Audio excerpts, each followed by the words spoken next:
Hello everyone, this is Vindhyavashini and welcome to 2IQ classes. I hope you all will be fine. This is the 7th lecture of NCERT question series and today we have next 3 NCERT questions. So let's start this session with a motivational quote. A person's mind stressed by new ideas may never return its original dimension. And you all know very well this condition is called perfectly inelastic condition.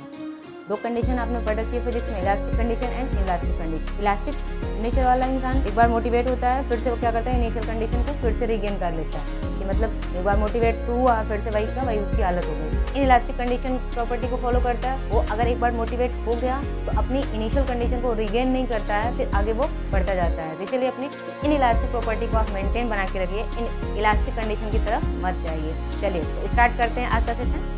Question number 18, a point charge plus 10 microcoulomb is at a distance 5 cm directly above the center of a square of side 10 cm as shown in figure। Figure इसका यहाँ पे given है। What is the magnitude of the electric flux through the square? और यहाँ पर hint क्या given है, think a square as one face of a cube with edge 10 cm। यहाँ पर एक स्क्वायर गिवन है जिसका एज क्या है 10 सेंटीमीटर 10 सेंटीमीटर। आपको इस फेस से मीन्स इस स्क्वायर से बताना है जो यहाँ से कितने डिस्टेंस पे 5 सेंटीमीटर अबव पे एक चार्ज रखा गया है जिसका मैग्नीट्यूड कितना है 10 माइक्रोकूलम। इस चार्ज की वजह से इससे फ्लक्स कितना पास होगा वो बताना है आपको। तो इसके लिए एक हिंट दिया गया है कि आप हिंट क्या ले सकते हो कि इस स्क्वायर को आप ऐसा एज्यूम करो कि किसी क्यूब का एक क्या है, एक फेस है। मीन्स हम इसके क्या करते हैं, इससे स्क्वायर ड्रॉ कर सकते हैं, इसे एक क्यूब ड्रॉ कर सकते हैं।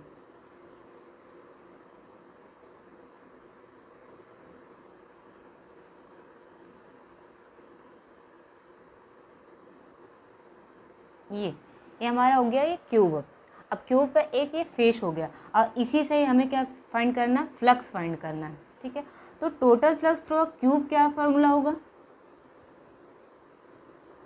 Total flux through a cube formula Gauss law से flux equal q upon epsilon naught. ये तो टोटल फ्लक्स हो गया। और अगर हमें इसी क्यूब से एक फेस से फ्लक्स चाहिए तो हम क्या करेंगे, डिवाइडेड बाय 6 कर देंगे। क्यों, क्योंकि फेस क्यूब का फेस कितना होता है 6 होता है। इधर एक सामने फिर एक बैक 2 हो गए, फिर अप डाउन 4 हो गए, फिर लेफ्ट एंड राइट तो आखिर कितने हो गए 6 हो गए। 6 फेस होते हैं तो एक फेस से फाइंड करना होगा तो क्या कर देंगे, डिवाइड बाय 6 कर देंगे और फिर इससे हमें मिल जाएगा। और ये है क्या, स्क्वायर है, इससे कितना फ्लक्स पास होता है वो हमें आसानी से मिल जाएगा। तो the flux passing through a one face of a cube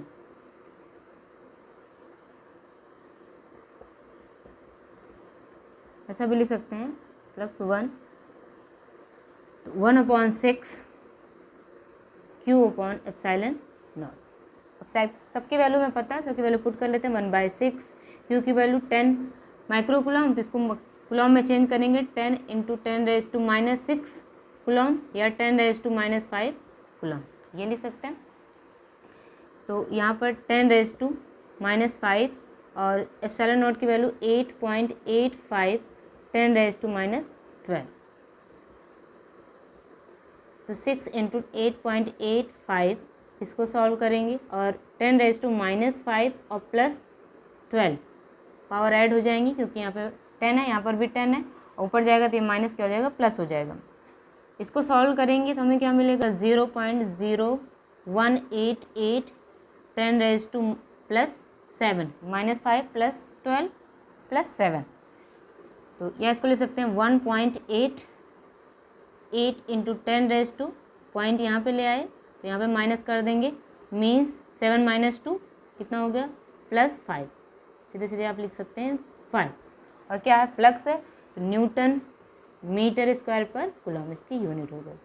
तो एक फेज से क्यूब के एक फेज से जो फ्लक्स पास हो रहा है वो कितना हो रहा है, 1.88 या 1.9 भी कर सकते हैं, 1.9 × 10⁻5 न्यूटन मीटर स्क्वायर पर कूलम। और यही क्या हो गया, इसी स्क्वायर से जो फ्लक्स पास हो रहा था किससे, जो चार्ज हमारा क्या है 10 माइक्रोकूलम, तो वो भी कितना हो गया।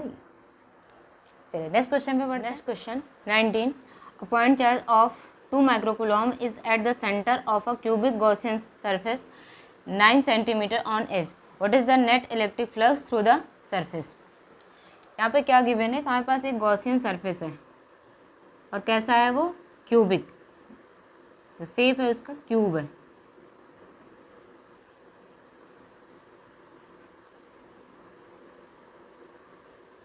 अब यहाँ पर इसके सेंटर में एक चार्ज है 2.0 माइक्रोकूलम, तो इस चार्ज की वजह से इससे फ्लक्स कितना पास होगा वो आपको बताना है। तो टोटल फ्लक्स के लिए फार्मूला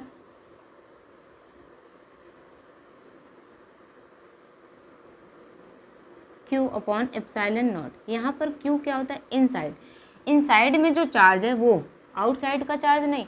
तो इस पहले वाले केस में क्या था, जो चार्ज था हमारा वो सरफेस के बाहर था, हमें क्या बता, स्क्वायर से पास होने के लिए स्क्वायर से कितना फ्लक्स पास हो रहा है वो बताना था, क्योंकि चार्ज कैसा था, वो बाहर था। इसीलिए हमने क्या वहाँ पर एज्यूम किया, गॉसियन सरफेस एज्यूम किया, वहाँ पर हिंट दिया गया आपका, ये क्यूब एज्यूम कर लिया गया, तो चार्ज हमारा कैसा आ गया, इनसाइड आ गया, तो हमने बता दिया चार्ज फ्लक्स कितना पास हो रहा है। तो इसीलिए ये फार्मूला तभी वैलिड है जब चार्ज को क्या लेते हैं, इनसाइड, जो चार्ज हमारा कैसा होना चाहिए, इनक्लोज होना चाहिए सरफेस के। आउटसाइड जब चार्ज होगा तो वहाँ से फ्लक्स बताना क्या होगा, पॉसिबल नहीं होगा। इसीलिए हम क्या करते हैं, जो भी चार्ज होता है हमारा क्या लेते हैं, उसको इनसाइड चार्ज की यहाँ पे बात करते हैं। इसकी वैल्यू 2 माइक्रोकूलम, इसको चेंज करेंगे कूलम में, तो 2 × 10⁻⁻6 कूलम। इसकी वैल्यू 8.85 10⁻⁻12 पाई 2/8.85, इसको सिंप्लीफाई करेंगे और यहाँ पे 10⁻⁻6 + 12 इसको सॉल्व करें, पाई इक्वल, यहाँ पे इसकी वैल्यू क्या आ जाएगी, 0.225 × 10⁻6 + 6, क्योंकि -6 + 12 तो यहाँ पे +6 हो जाएगा। या इसको हम लिख सकते हैं 2.25 × 10⁻5 फ्लक्स है Nm²/कूलम। ये टोटल फ्लक्स इस सरफेस से इतना पास होगा। सिंपल सा था कि फार्मूले में वैल्यू पुट करनी थी, हमें फ्लक्स मिल जाता।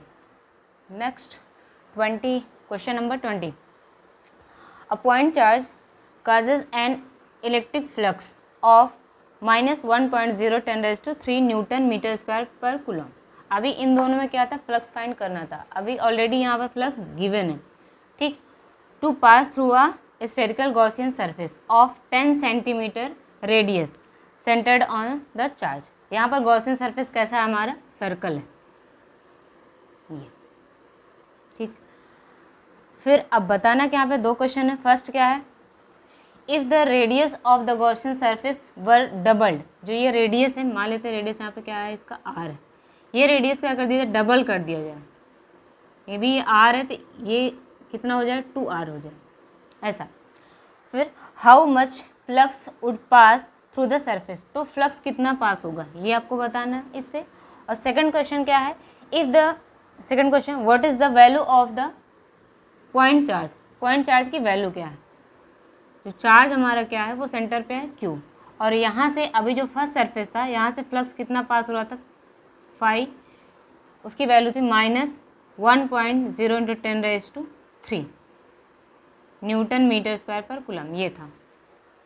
फर्स्ट क्वेश्चन में आपको क्या पूछा गया है कि अगर हम इस रेडियस को क्या कर देंगे, डबल कर देंगे, तो इस स्फीयर से फ्लक्स कितना पास होगा, तो फ्लक्स तो सेम पास होगा, क्योंकि जो चार्ज है वो क्या है, सेंटर, इसका भी सेंटर यही है O, मान लेते हैं O है, इसका भी सेंटर क्या है, फर्स्ट सरफेस का भी सेंटर क्या है, O है, और सेकंड सरफेस का भी सेंटर क्या है, O है, और O पर ही क्या है, चार्ज रखा है Q। तो इसका मतलब क्या, फ्लक्स जितना इससे पास होगा सेम फ्लक्स इससे भी पास होगा। फर्स्ट वाले के लिए आंसर क्या हो जाएगा आपका, सेम, जो फ्लक्स इससे पास होगा वही फ्लक्स इससे भी पास होगा, क्योंकि दोनों का सेंटर क्या है, सेम है, और सेंटर पर ही क्या है, चार्ज है।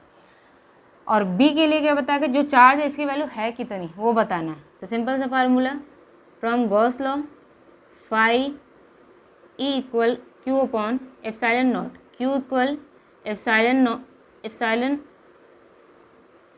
Equal phi E into epsilon naught. Phi की वैल्यू -1.0 × 10⁻³ और एप्सिलॉन नॉट की वैल्यू 8.85 10⁻⁻12। ये तो 1 ही है और इसमें मल्टीप्लाई करें तो कोई चेंज नहीं आएगा, मीन्स क्यू की वैल्यू -8.85 ये हो गया। और 10⁻³ इसको चेंज करेंगे तो -8.85 और 10 की वैल्यू यहाँ पर 10⁻³ 3 - 12 कितना हो जाएगा -9 कूलम। तो ये जो चार्ज की वैल्यू आई वो कितनी आई -8.85 10⁻⁹ कूलम। इसको और क्या लिख सकते हैं -8.85 और 10⁻⁹ कूलम क्या लिख सकते हैं नैनो कूलम, क्योंकि 1 नैनो कूलम इक्वल 10⁻⁹ कूलम, इसको भी लिख सकते हैं। तो आज के लिए बस इतना ही, मिलते हैं फिर अपने नेक्स्ट लेक्चर में, तब तक के लिए bye bye and take care.